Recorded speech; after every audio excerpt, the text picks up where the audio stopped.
Well, my husband's Dutch. I met him when he was backpacking here. And so I think at some point he'll want to live in Holland. At some point. Not anytime soon. More like when we're older. I think like retirement age, we might live in Holland for a little while. Wow. Yeah. Why not? Not in his hometown. His hometown has like 1,000 people in the country. I don't think that we would go that way there. Yeah, I mean, I've never really wanted to live in Sydney or Melbourne.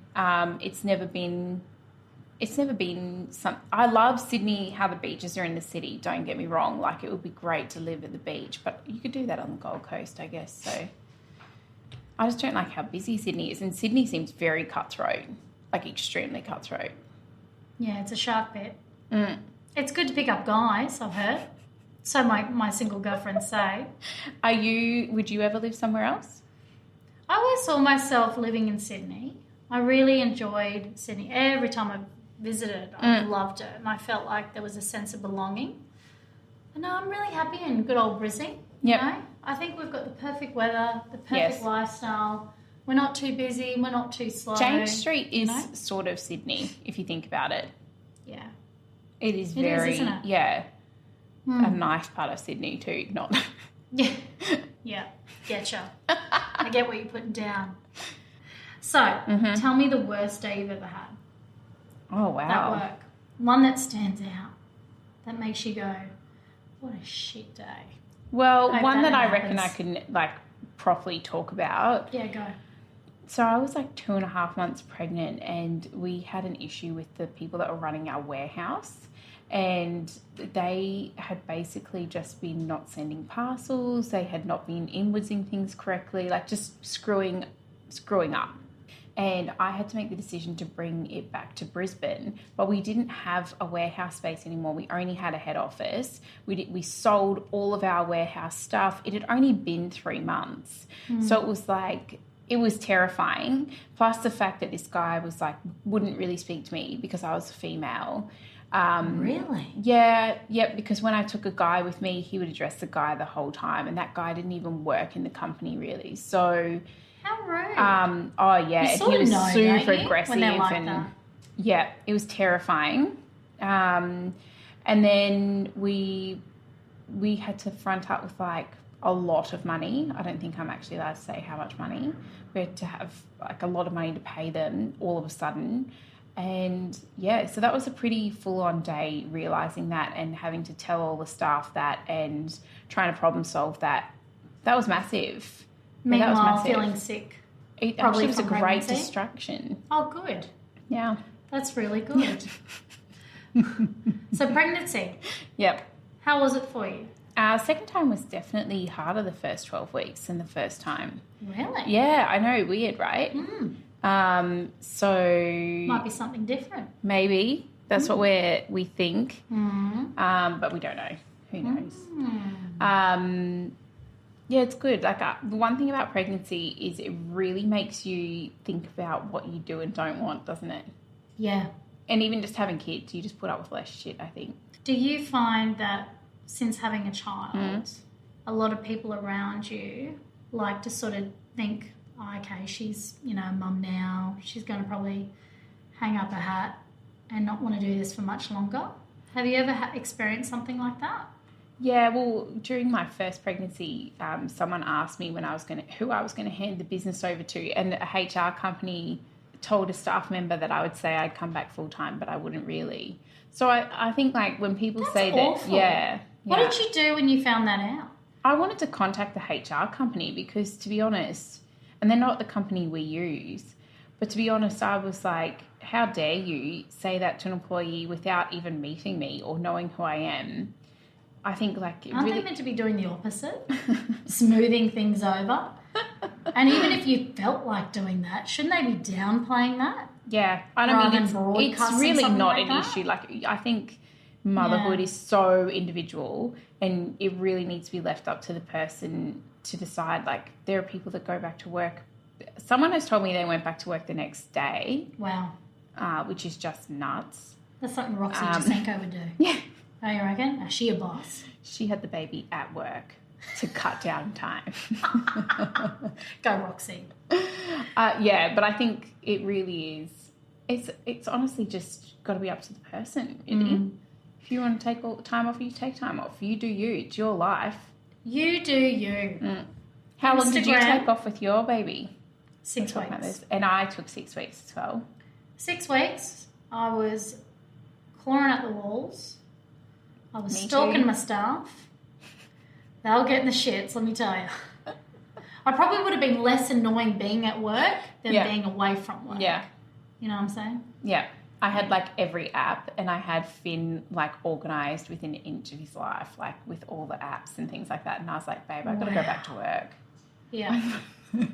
It's time for Sarah to go back. You became too organised. You became too sensible, didn't you? Oh, not even sensible. Just like, how many poos has he done today? When did he fit? You know, so all Psycho those. Sarah. Yes, Psycho Sarah has come out. Yep. But, you know, Finn was all right. He turned out all right. Yeah. I think the secret is, you know, as long as there's nothing wrong with your baby, like meaning reflux and that makes such a big sleeping difference. problems. If the kid is, you know, sleeping and eating, the kid should just work around you. Don't you think? That's the secret. Well, I do think that if you try to change your life for the kid, they're going to keep changing all the time anyway. So there's no point. You might as well get them. We do have a routine, and we keep to the routine because I think it helps Finn know what's going on. But, you know, if we feel like going out, we're not going to not do it because of the baby. Like, yeah, when Finn was like 5 months old, I went to America by myself, and you just got to do what you need to do, I guess. Moral of the story, isn't it? How did that feel for you? Being away from Finn for the first time, probably. It was a little bit scary. Did you just feel amazing though? Oh, like, yes. Did you just feel having full night's sleep? Yeah. Yeah, it was. And I think people don't talk about that enough. Someone said to me at that health retreat I was talking about before that you don't have kids to make you happy or to be happy. And I was like, oh, thank God, because like I thought I was the only one that was like, this is really hard work. And I, you know when mums say, oh, I just love hanging out with my kid all the time, and I'm just like, it's because she's probably am I evil? What's wrong with me? No, nothing wrong with that. Yeah, so that was really good. Everyone's different. You know, as I say, you do you. You think what's right for you, mate. Yeah. You know, it'd be a boring place if we all thought the same and did the same, don't you think? Oh, yeah, for sure. So, yep. Instagram models. Oh, yes. Models that come in, get fitted, try your clothes on. Yep. What's the worst experience you've ever had with one? Come on, out with it. I want some juicy goss. Oh, this isn't an... And how do you deal with someone like that? What is it, a prima donna? Well, I guess the thing is when you have to do something for work, it's just like if I said to you, tell me about your worst client. Of course there are going to be, it's not necessarily an Instagram thing, it's like a personality thing, don't you think? Like, if they're not a nice person in their personality, they're not going to be a nice influencer either. But to be honest, the majority are really lovely and grateful and easy to work with. I think that the only time it's ever been difficult is it's a lot of pressure on a lot of young people. Like all of these girls, they're, 18. And when I was 18, to be working with a brand, to have expectations, but also to want to party with my friends at a festival, like it's a lot of conflict there, if that makes sense. So I guess that's not that juicy, but yeah. Okay. Cool. All right. So with everything online these days, yes, your clientele is 18 to 25. Yep. Do you find a lot of girls these days suffering from a lot of dysmorphia? Oh, 100%. Oh, my God. That is one thing that influencers really suffer from, body dysmorphia, because they're all stunningly gorgeous and they can't see it. And that's really difficult, just being a human being alongside these people and wanting them to realise how beautiful they are. Yeah, that's really quite hard. But I think as well, the other thing is social media is such a toxic place at times. And quite often we get hit up by people saying, how can you support this influencer? They've done this, this and this. And really yeah. Like who? All the time, all different influencers. Like it could be... Give me an example. Well, what is a good example? everyone just has an opinion on someone in terms of, like, if you look at last year in terms of Splendor, there's a little bit of controversy that people thought we were involved in some negative behaviour, which is really, as a sensible Sarah, I'm not involved in, like, real party culture or anything like that. So there were some accusations going around on our social media against us that we were involved in drugs and things like that, and it's so not who I am that I was just so shocked. And do you think it was your staff? No, it was not. It was just rumours. It was just a rumour. Yeah. Who made that rumour up? Oh, heaps of people. So do you know who did it? No, it's just the internet. That's awful. Yeah, it was this page literally called It's Just Gossip, and they were just tearing people down wherever they could. And I get it. Like, trolls are hurt people trying to hurt people. So what did you do to go into damage control with that? There's nothing we could do, really. Who is this person that thinks that they can just do it? It's probably is it like Gossip Girl or something? Yes, exactly. Think like that. Yeah. Goodness me. It's real.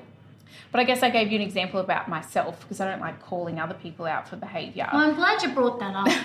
You know what I mean? Because I think that's terrible for someone to make that up.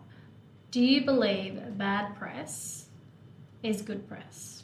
It depends what the situation is. With the one that I was just talking about, that was actually extremely hurtful for our entire team because, you know, we work for so long on those events and so hard, and all of my team is held to a really high standard, like my staff, including myself, that was really difficult for us. So not that one, but I'm not sure if you saw a bikini launch we did in January that went viral.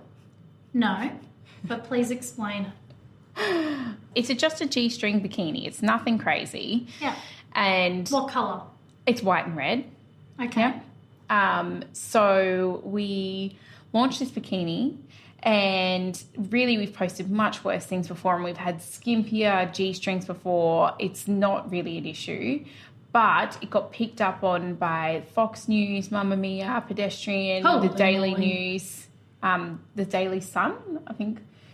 And it just keeps getting talked about. So that was good. It was also difficult. Like, bad press, you know, when something's your baby and you love your business and you love your staff, that's difficult. It's difficult to hear them be criticised and to hear the business be criticised and to be criticised yourself. But otherwise, yeah, there's a picture for you there. Whoa. Okay. And one of my staff members keeps getting grilled by her family as to why because she was part of that shoot. Holy dude. That was something out of Penthouse right there. But there's no vagina out. We've posted much worse things. That would have to be the skinniest vagina I've ever seen. Can Really? I just say? Really? Jesus. I'll tell you now, my vagina wouldn't fit in that. It would. I'm going to send you one and you have to try it on. No way. Yes, you have to try it on. I'll be like Celeste Barber. Yeah, no, people do that. these sorts of things. Oh my God, that is hilarious. There's a picture on Mamma Mia where she's got a literally gone taco viral. down. Yes, it has, yeah. Wow. Yeah. Okay, all right. Cool. But you'd have a waxed vagina, so I reckon you'd be fine. Oh, dolls. You'd be surprised. You don't get time. I'm like a plumber in my own industry sometimes. I totally get that. Yeah. You know how you were like, you've got a massive wardrobe. I don't buy that many clothes. Only because I want to sell them. Like, all my favourite things, I want them to sell. I don't want to And you buy probably, them for myself. you get to an age, don't you? I'm not saying you're by any chance old, but you get to an age where you just know what you like.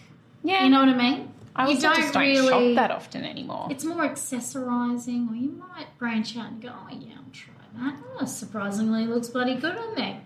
Yeah. 20-year-olds are wearing it. Wow. I'm a T-shirt. What's your advice? T-shirt. What's your advice on wearing something that never dates? Oh, I don't know if that's true for anything. Stuff always dates. No, what do you feel like can always remain a staple item? You might go out for a season, but comes back plain in straight T-shirts. I like a good shaped plain tee is a necessity. T-shirt with a bodysuit underneath? No, in a bodysuit, you mean. T-shirt, bodysuit. I think skinny jeans. You always need the perfect coloured jeans. Yes. I'm a big fan of a leather or PU skirt. I love a good black skirt, and I've always loved that with a good T-shirt. That's like one of my favourite things.